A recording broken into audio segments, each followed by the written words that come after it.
Assalamualaikum warahmatullahi wabarakatuh. Kami dari kelompok 10 akan mempresentasikan KD 3.15 menganalisis Danis dan Croissant. Perkenalkan, nama saya Siti Fatimah Azhara, absen 29, beserta rekan saya yaitu Fuadianti Oktaviani, absen 11. Selamat menyimak. Di sini ada pengertian Danis pastry. Danis pastry adalah adonan beragi dan lemak rolling.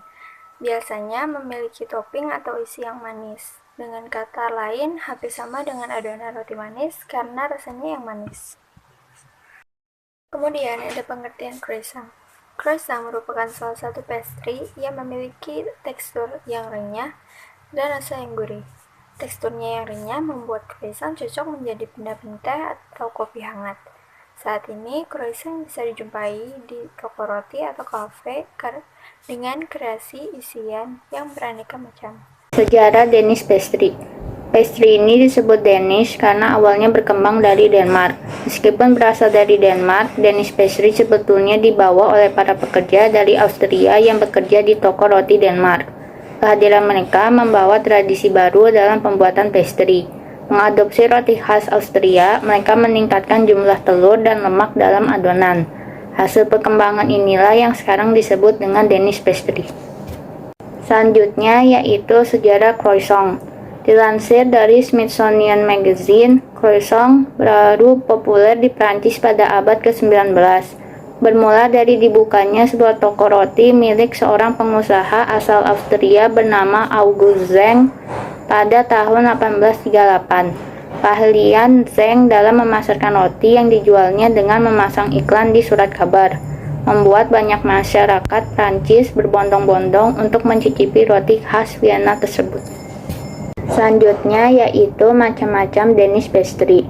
Yang pertama ada Faux Snapper atau Seed Snapper, adalah olahan kue tradisional Denmark dengan sedikit rasa manis, memiliki bentuk yang memanjang dan tekstur yang empuk ditambah dengan topping biji-bijian yang membuat cita rasanya menjadi semakin gurih. Yang kedua ada Spandauer, salah satu Danish pastry yang berbentuk bulat dan rasa yang manis dengan isian custard cream di dalam dan sedikit topping lelehan gula di atasnya, dan mempunyai tekstur pada bagian luar renyah dan bagian dalamnya empuk. Yang ketiga ada Dire au Snail atau Bosnail, adalah kue yang paling laris di negara Denmark, mempunyai bentuk unik mirip seperti siput, teksturnya dan sedikit keras dengan balutan coklat pada bagian luar. Yang keempat ada Canny Style, mempunyai bentuk seperti cinnamon roll namun berbentuk kotak dan rasanya manis serta lembut jika dimakan. Yang kelima ada Romhuller atau kue coklat, yaitu mempunyai rasa manis dan empuk dengan topping meses pada bagian luarnya.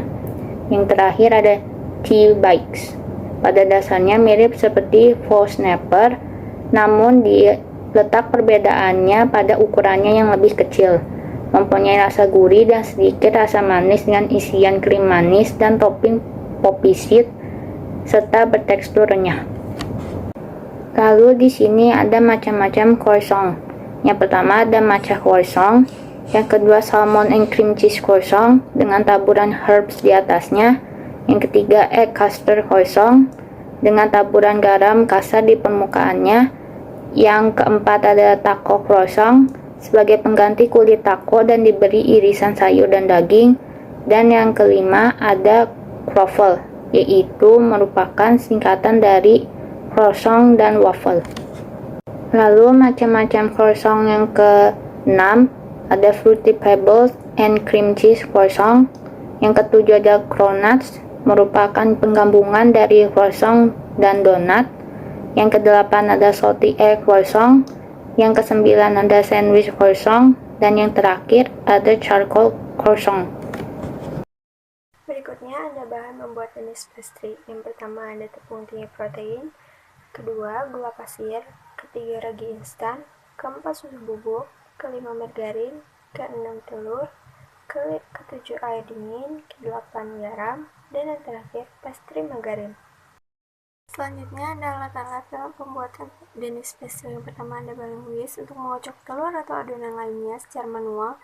Yang kedua ada bake knife atau pisau roti, yang ketiga ada grater atau pemarut, yang keempat ada scale atau timbangan, yang kelima ada measuring glass untuk mengukur bahan cair, yang keenam ada spatula untuk meratakan dan menghaluskan adonan, yang ketujuh ada whisking bowl, mangkuk untuk mengocok adonan, yang kedelapan ada rolling pin untuk memipihkan adonan, yang ke-9 ada pastry cutter atau pemotong adonan berbentuk pisau dengan roda, yang ke-10 ada Danish pastry cutter, bentuknya seperti pastry cutter namun dalam skala yang lebih besar, yang ke-11 ada pastry bag, plastik berbentuk segitiga, yang ke-12 ada piping tube, alat untuk memberikan filling atau topping, yang ke-13 ada pastry brush, kuas dari kayu atau dari plastik, yang ke-14 ada Parisian cutter atau alat pemotong buah menjadi bulat kecil, yang ke-15 ada flour sifter atau pengayak tepung, yang ke-16 ada baking tray, loyang adonan untuk mengoven. Bahan-bahan pembuatan croissant terdiri dari tepung terigu, protein tinggi, kuning telur sebagai olesan, unsalted butter, gula pasir, air, ragi instan, dan garam.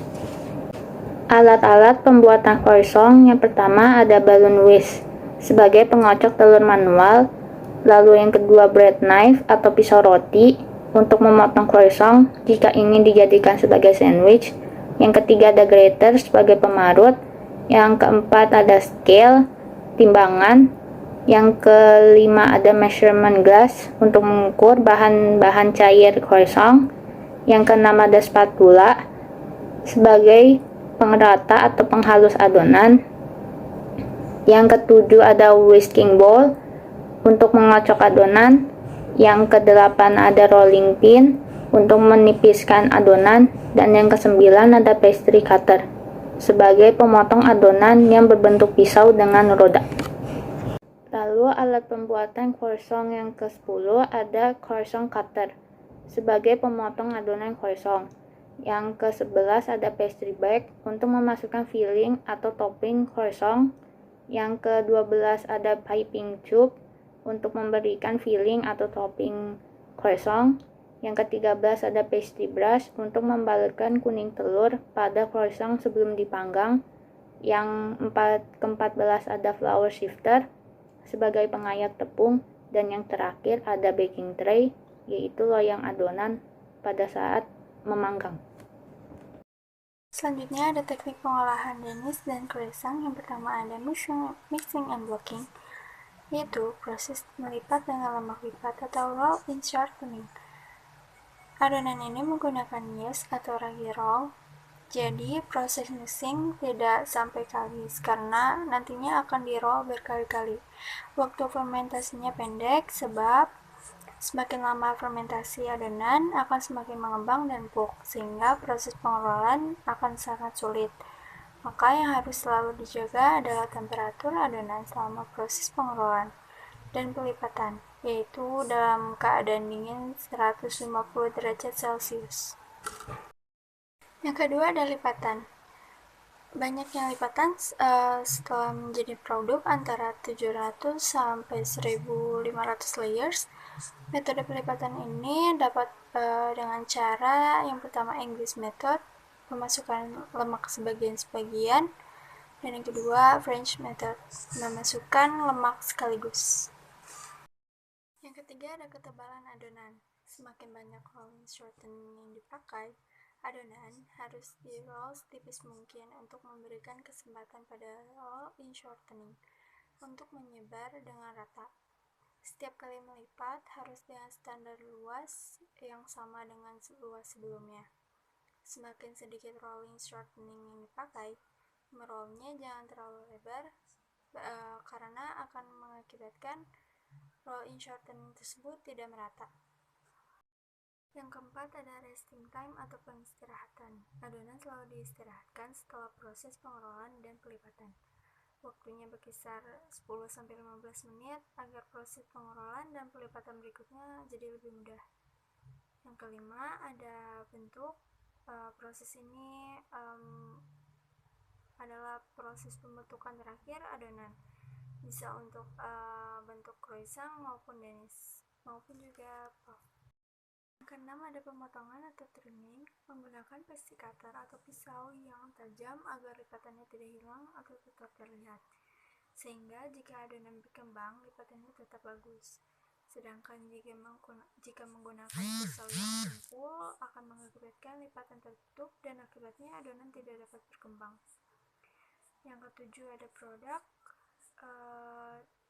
Adonan ini dibedakan menjadi dua, yaitu virgin pulp atau adonan asli yang belum diapa-apakan, dan yang kedua ada scrap, sisa-sisa potongan untuk dibuat menjadi cookies.